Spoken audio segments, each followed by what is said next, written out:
చూసారా, ఇది కరివేపాకు. ఈ కరివేపాకు ప్రతి తాలింపులోకి కావాలి. ఈ కరివేపాకు లేనిదే గుమగుమలాడే వాసన మనకి రాదు.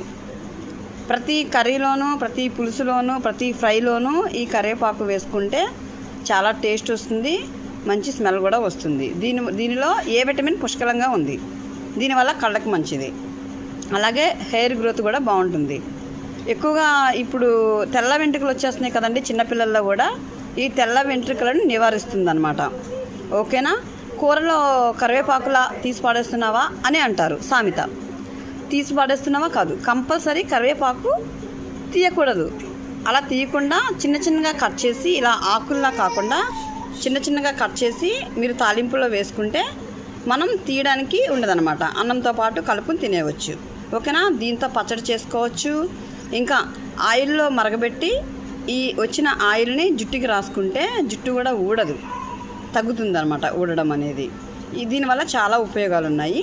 కరివేపాకుని ఎవరు మిస్ చేయకండి. ప్రతి కూరలోనూ, ప్రతి ఫ్రైలోనూ, ప్రతి పులుసులోనూ ఈ కరివేపాకు వాడండి. ఇది లేకుండా వంట చేయకండి. ఓకేనా. బాయ్.